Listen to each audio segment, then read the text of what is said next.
Raporo nshya y'umuryango Human Rights Watch yashinje leta ya Israeli gukora ibyaha by'intambara binyuze mu gusunikira ibihumbi by'abanyapalestine kuva mu byabo mu gace ka Gaza.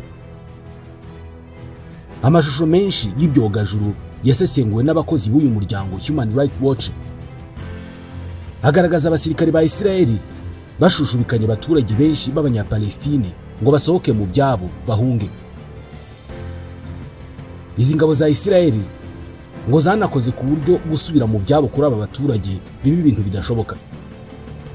Umwanditsi w'iyi raporo ya Human Rights Watch Nadia Hardman yabwiye abanyamakuru yaganiriye nabo mbere y'uko iyi raporo ishyirwa ahagaragara kuri uyu wa kane ko ingabo za Israeli zasenye igice kinini cy'ahantu abaturage ba Gaza bakuraga amazi.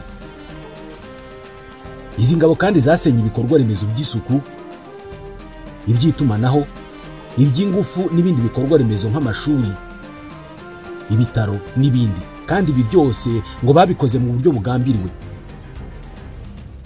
Ibi bituma uyu muryango uvuga ko Israeli irimo irakora ibyaha by'intambara ndetse bishobora kuzamo n'ibyaha bya jenoside. Muri iki cyumweru umunyamabanga wa Leta Zunze Ubumwe za Amerika ushinzwe ububanyi n'amahanga Anthony Blinken yavuze ko Israeli yakoze ibyo yari ikeneye byose ngo yihorere kuri Hamas yayigabyeho ibitero mu mwaka ushize, ndetse rwose ngo Israeli yakoze ibikenewe byose ngo yirwaneho, ariko ngo aho ibintu bigeze rwose iyi ntambara ikwiye guhagarara. Ibihugu by'ibihangange byose byo ku isi byashyigikiye igikorwa cyo kwihorera no kumvisha umutwe wa Hamas wagabye ibitero kuri Israeli mu kwezi kwa 10 mu mwaka ushize. Ibyatumye Israeli itangiza intambara muri Gaza ubimaze kugwamo abarenga 43,000. Umujyi wa Gaza warasenyutse hafi burundu. Ibihugu by'Uburayi na Leta Zunze Ubumwe za Amerika byashyigikiye Israeli bivuga ko ari uburenganzira bwayo kwihorera no gukora ku buryo Hamas itazongera gutinyuka kwibasira Israeli. Ariko ibikorwa Israeli yakoze muri Gaza byatumye abayishyigikiye batangira kuvuga ko yakabije cyane mu kwihorera. Gusa usibye kuvuga ibyo no gusohora amatangazo, nta kindi babikozeho, nta nubwo biteganywa ko hari ikindi bazabikoraho. Kubera iki Israeli ishobora gukora ibyo ishaka byose mu ntambara ariko ntibiryozwe cyangwa se ngo ibihanirwe? Muri iki kiganiro tugiye kuvuga kuri bimwe mu bikorwa byaranze iyi ntambara Israeli irwanamo na Hamas muri Gaza, ariko tunavuga uburyo ibihugu nka Leta Zunze Ubumwe za Amerika n'Uburayi bidashobora kugira icyo bitwara Israeli. Tubahaye ikaze. Ku itariki ya 7 y'ukwezi kwa 10 mu mwaka wa 2023 ubwo umutwe wa Hamas wagabaga ibitero biremereye kuri Israeli bikagoma abantu barenga 1,200, abandi barenga 250 bagashimutwa bakajyanwa muri Gaza. Icyo gihe Minisitiri w'Intebe wa Israeli Benjamin Netanyahu yavuze ko buri muntu wese wo muri Hamas ari umupfu. Aha yashakaga kumvikanisha ko bazahiga buri murwanyi wese wa Hamas bakamwica. Bwana Netanyahu yavuze ibi nyuma y'inama ya mbere ya guverinoma y'ibihe bidasanzwe iki gihugu cyakoze nyuma yo kugabwaho ibyo bitero. Mu buryo buteye ubwoba, icyo gihe Bwana Netanyahu yavuze ko Israeli yinjiye mu gihe cy'intambara. Kubera ko Israeli isanzwe ibizwiho kuyivuze ko izihorera koko ibikora kandi ikabikora cyane. Akimara kuvuga ibi, President Joe Biden yahise amuhamagara kuri telefoni amubwira ko rwose Israeli yemerewe kwihorera, ariko ko igomba kubikora ikurikije amategeko mpuzamahanga agenga intambara. Biden yavuze ko yumva uburakari no kubihirwa kw'abaturage ba Israeli, ariko yashishikarije Israeli gukurikiza amahame yo mu masezerano ya Geneve. Yanaburiye Iran yishimiye igitero cya Hamas ayisaba kwitonda. Ntawahamya ko ibingibi Israeli yabyumvise. Ibitero bya Hamas byagabwe ku itariki ya 7 y'ukwezi kwa 10 mu 2023, ariko ku itariki ya 12 Israeli yari imaze kugaba ibitero by'indege byanamaze guhitana abantu barenga 1,300. Ibi turimo kubivuga kugira ngo wumve uburyo ibyo Israeli ishinjwa ko imaze gukora ari ibintu yari igambiriye kandi ikaba yari yarabiteguye rwose. iki gihe Benjamin Netanyahu na Benny Gantz, umunyapolitiki utavuga rumwe na Netanyahu muri Isirayeli, bahise bemeranya gushyira ku ruhande ubukeba no kutumvikana kwabo muri politike, ibyari byaranafashe indi ntera bikavamo n'imyigaragambyo mu gihugu hose. Bemeranya ko rwose ukutavuga rumwe bagiye kuba bagushyize ku ruhande, bakabanza bagahuriza imbaraga zabo kuri Hamas, ubundi intambara yazarangira bakongera bakagirana ibibazo. Uyu munsi nyuma y'umwaka n'ukwezi kumwe, Gaza yarasenyutse bikomeye, ndetse ibihumbi by'abaturage barapfuye, abandi bari mu nkambi z'impunzi. Umuyobozi w'ishami ry'umuryango w'abibumbye riharanira uburenganzira bwa muntu, Volker Turk, uyu munsi yavuze ko bigaragara ko Isirayeli ititaye ku yicwa ry'abasivili muri Gaza. Nyuma y'uko raporo nshya y'ikigo ayoboye yerekanye ko hafi 70% by'abantu bamaze kugwa muri iyi ntambara ari abagore n'abana. Ibiro by'umuryango w'abibumbye bishinzwe uburenganzira bwa muntu byasohoye raporo yasuzumye abantu 8,119 mu bantu barenga 34,500 bivugwa ko bishwe mu mezi 6 ya mbere y'iyi ntambara ya Isirayeli muri Gaza. Iyi raporo igaragaza ko umubare munini muri aba bantu bapfuye ari abagore n'abana. Mu bishwe, umuto muri bo yari umwana w'uruhinja w'umunsi umwe. Isirayeli ishinjwa ko yirengagije amategeko mpuzamahanga agenga ibihugu mu bihe by'intambara. Ishinjwa ko yananiwe gukurikirana uburenganzira bw'abasivili. Iyi raporo igaragaza ko gukomeza kugaba ibitero ku nkambi z'abasivili muri Gaza ari kimwe mu bigize ibyaha by'intambara. Iyi raporo inajya kure, ikagaragaza ko abasirikare ba Isirayeli babigambiriye bisha abantu bagendeye ku bwoko bwabo cyangwa se idini. Ibi ngo bishobora kugira icyaha cya jenoside. Iyi raporo imanukura imibare y'abishwe, aho biciwe, igihe biciwe n'uburyo bishwemo n'igitsina cyabo. Aha niho ihera igaragaza ko hejuru ya 70% mu bishwe ari abagore n'abana. 44% by'abishwe bari abana. Abenshi muri aba bana nabo ni abafite hagati y'imyaka 5 n'imyaka 9. 88% by'aba basivili bishwe baguye mu bitero byagiye bigabwa ahantu hamwe, hagapfa abantu benshi bari hafi aho. Ibi ngibi bihita bituma iyi raporo ishinja Isirayeli gukoresha intwaro ziremereye zisenya ibintu byinshi hagamijwe kwica abantu benshi icyarimwe. Iyi raporo ariko inavuga ko hari abantu bamwe bashobora kuba barishwe n'ibisasu by'abanyapalestina. Ni raporo inatunga urutoki leta ya Isirayeli yananiwe koroshya uburyo bwo kugeza inkunga ku basivili muri Gaza.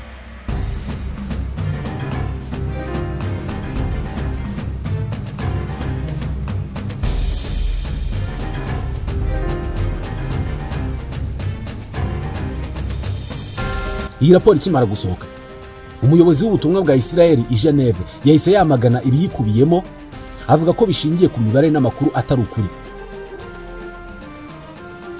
Iyi ni intambara ya Isirayeli muri Gaza imaze kugwamo abanyapalestina 43,469. Yakomerekeyemo abantu 102,561. Ku itariki ya 16 y'ukwezi kwa 10 muri uyu mwaka, ubwo hari hashize umwaka umwe iyi ntambara itangiye, Amerika yandikiye Isirayeli iyiha iminsi 30 ngo ibe yatanze uburyo bwo kugeza imfashanyo mu karere ka Gaza. Bitaba ibyo, imfashanyo yose ya gisirikari Amerika iha Isirayeli igahagarikwa. Ni ibaruwa yari irimo umuburo ukomeye cyane Amerika itari yarigeze iha uyu mukunzi wayo w'igihe kirekire, ari we Isirayeli. Kandi ibi ngibi byabaye mu gihe hari ibitero bishya bya Isirayeli byari byagabwe mu majyaruguru ya Gaza, bivugwa ko byahitanye abasivili benshi. Iyi baruwa yavuga ko Amerika ihangayikishijwe cyane n'ibyago byo kugabanuka k'ubufasha ku basivili muri Gaza. Yongeyeho ko Isirayeli yanze cyangwa se ikagabanya 90% ku bufasha bwatanzwe hagati y'amajyaruguru n'amajyepfo muri Gaza mu kwezi kwa 9. Isirayeli ikibona iyi baruwa yahise ivuga ko irimo kuyisuzuma ngo urebe ibikubiyemo ubundi bafata ingamba. Gusa abategetsi ba Isirayeli icyo gihe bavuze ko batazabura uburyo bumvikana na Leta Zunze Ubumwe za Amerika. umunyamabanga wa Leta Zunze Ubumwe za Amerika ushinzwe ububanyi n'amahanga Anthony Blinken na minisitiri w'ingabo Lloyd Austin nibo bandikiye abayobozi ba Israel babasaba kureka imfashanyo zikagera ku basivili muri Gaza kandi Israel igatanga agahenge imirwano ikabihagaze. Bwari ubutumwa bugira buti tubandikiye kugira ngo tubamenyeshe ko guverinoma ya Amerika ihangayikishijwe n'ibibera muri Gaza. Dukeneye ko muhagarika vuba intambara bitarenze uku kwezi kwa 10 hakaboneka agahenge. Bitagenze bityo bizatuma hari politike ya Amerika ku bijyanye n'iyi ntambara ihinduka. Muri iyo baruwa Amerika yasabye Israel kureka amakamyo 350 arimo imfashanyo akinjira muri Gaza kugira ngo izo mfashanyo zigere ku baturage kandi kareka kwimura abasivili mu gihe nta bikorwa bya gisirikare ihabona. Nubwo ariko Israel yasabwa akagahenge, ibiro bya Perezida wa Leta Zunze Ubumwe za Amerika ntacyo byatangaje niba Perezida Joe Biden ari mu bashyize umukono kuri iyo baruwa. Ibiro ntaramakuru by'Abongereza byahise bivuga ko iyo baruwa yahawe umuyobozi w'ingabo muri Israel wariho icyo gihe Yoav Gallant. Ndetse n'ikinyamakuru News 12 cyo muri Israel cyemeje aya makuru y'uko Amerika yasabye agahenge kuri iyi ntambara. Reuters ivuga ko kuva intambara ya Hamas na Israel yatangira bwari bwo bwa mbere Amerika isaba iki gihugu gutanga agahenge abaturage bavanywe mu byabo n'intambara bagahabwa imfashanyo. Reuters ivuga ko mu minsi iri imbere Amerika ishobora guhindura imikorere mu bijyanye no gushyigikira Israel mu ntambara irimo n'umutwe wa Hamas. Gusa ibi nabyo nta gihamya bifitiwe mu gihe Donald Trump yamaze gutsinda amatora kandi n'umwe mu bantu bashyigikiye 100% ko Israel ikomeza kubona ubufasha. Amerika iha Israel imfashanyo za gisirikari zibarirwa mu mamiliyari y'amadolari. Usibye n'imfashanyo ariko Israel intwaro zayo nyinshi izigura muri Leta Zunze Ubumwe za Amerika. Kugeza ubu Amerika nicyo gihugu cya mbere giha intwaro nyinshi Israel, hakaba ari nacyo cyabashije kubaka igisirikare gikomeye cyane cya Israel. Nk'uko bivugwa n'ikigo Stockholm International Peace Research Institute, mu birwanisho Israel yaguriye hanze hagati y'umwaka wa 2019 n'2023 69% byavuye muri Amerika. Amerika iha Israel miliyari 3 na miliyoni 800 z'amadolari mu masezerano y'imyaka 10 yerekeye imfashanyo ya gisirikare. Ifite intego yo gukomeza iki gisirikare kurenza ibindi bihugu. Israel ikoresha imfashanyo mu kugura indege z'intambara zo mu bwoko bwa F-35, indege y'intambara ya mbere igezweho idapfa kubonwa mu kirere na za radar. Igice kimwe cy'imfashanyo buri mwaka gishyirwa ku ruhande kugira ngo gikoreshwe mu mugambi wo gucunga ikirere,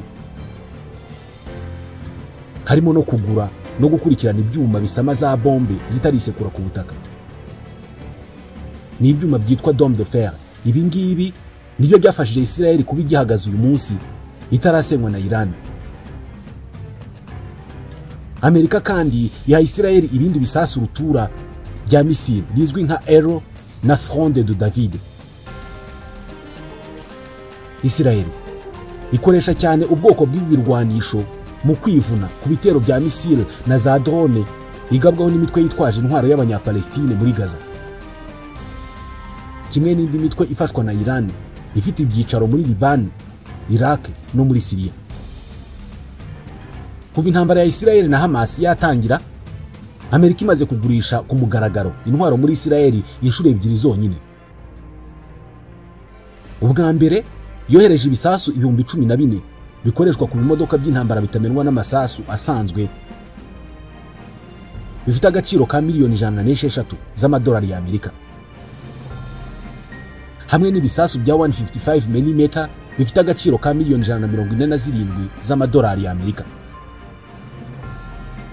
Gusa ibinyamakuru muri Amerika byo bivuga ko ubutegetsi bwa Perezida Joe Biden bwagurishije Israel mu byiciro ibikoresho bya gisirikari inshuro zirenga 100 bitamenyeshejwe Sena ya Amerika. hashize ukwezi kumwe leta zunze ubumwe za Amerika zimenyesheje Isirayeli ko nidahindura imyitwarire yayo muri iyi ntambara ngo izahagarikirwa ubufasha bwose mu bya gisirikare. Isirayeli ntabwo yigeze yubahiriza ibi ngibi yasabwe na leta zunze ubumwe za Amerika, kubera ko ubu ngubu umuryango w'abibumbye nibwo urimo kuyishinja ko imirwanire yayo muri Gaza ishobora kugira ibyaha bya jenoside. Ukurikije amakuru ufite cyangwa se ayo wasomye, ugomba kuba nawe warumvise abantu bavuga ko umuryango mpuzamahanga by'umwihariko ibihugu by'Uburayi na leta zunze ubumwe za Amerika bakomeza kureka Isirayeli igakora ibyo ishaka byose, haba muri Gaza ndetse no mu bindi bihugu. Hari abavuga ko ibyo Isirayeli ikora biramutse bikozwe n'ikindi gihugu ubu cyaba cyarakeneshejwe bitavugwa kubera ibihano cyafatirwa. Ibinyamakuru bitandukanye ndetse n'abasesengura bya politike bavuga ko Uburayi na Amerika iyo Isirayeli igize ikikora kibi bakunze gukoresha ijambo deep concern. Duhangayikishijwe cyane niryo jambo rigaruka cyane mu matangazo basohora yo kwamagana iyo Isirayeli yakoze ibidakwiye. Kubw'aba basesenguzi mu bya politike, iri jambo deep concern risobanura ngo ibyo mwakoze ntabwo byari bikwiye ndetse biraduhangayikishije, ariko nta kintu turi bubikorera.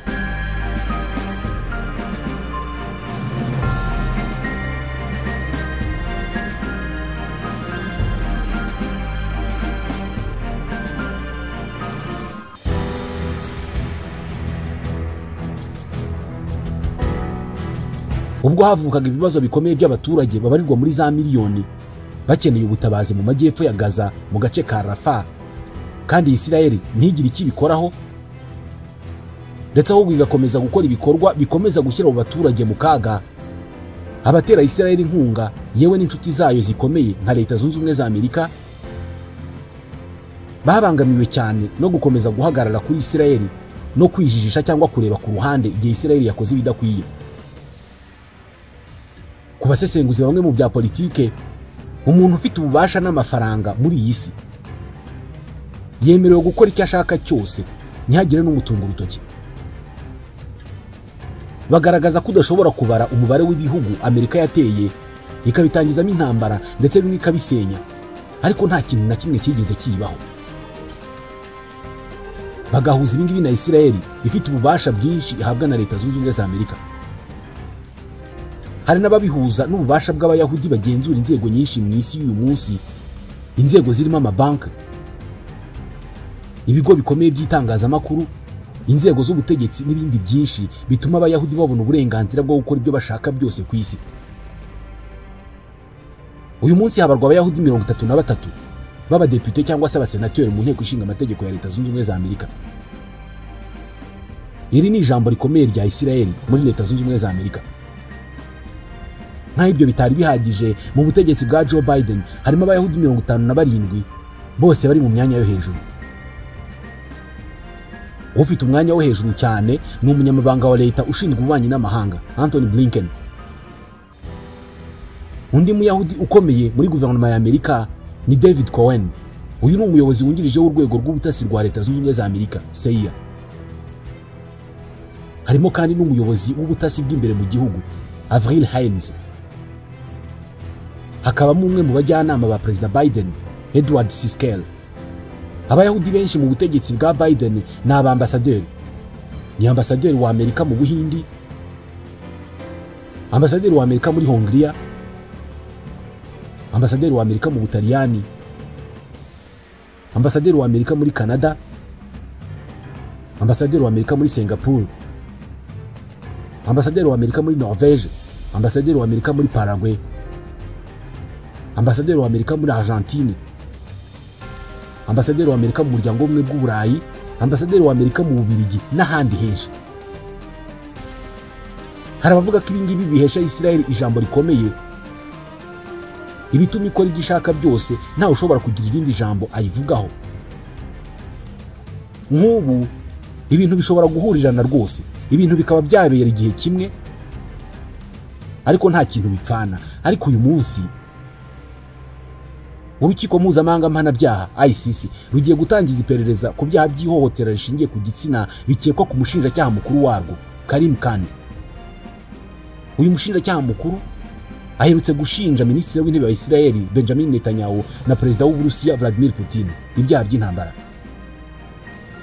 Ibinyamakuru bitandukanye ku isi biheruka kuvuga ko iyi dosiye ya Karim Khan yatangiye kuvugwa mu kwezi kwa gatanu muri uyu mwaka, mbere y'ibyumweru bike ngo uyu mushinjacyaha atangire gukora impapuro zisaba guta muri yombi minisitiri w'intebe wa Israel Benjamin Netanyahu.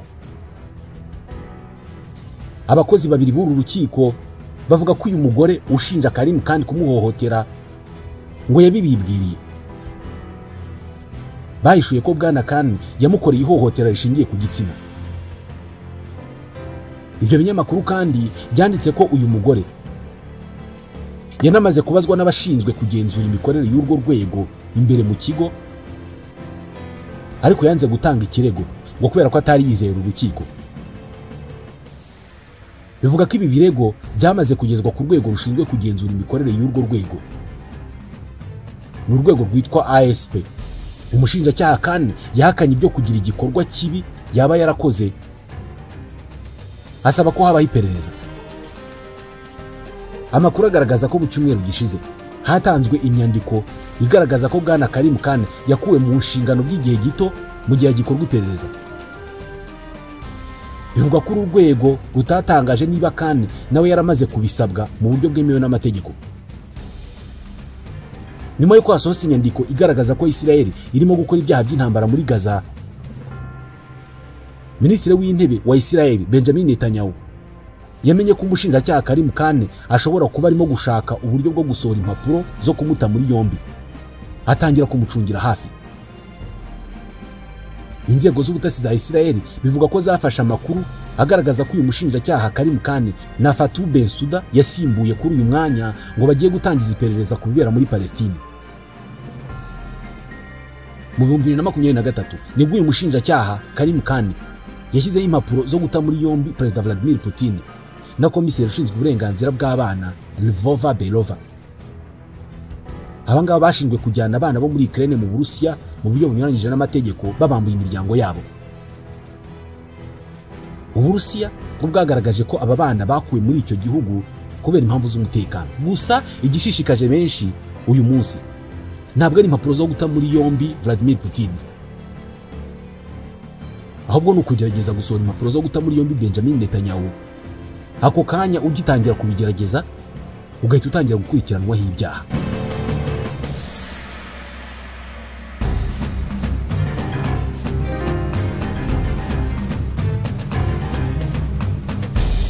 Ibi byose bituma benshi bashimangira ko igihe cyose Leta Zunze Ubumwe za Amerika zizaba zikiri igihangange ku isi, Israel nayo izakomeza kuba igihangange ku isi.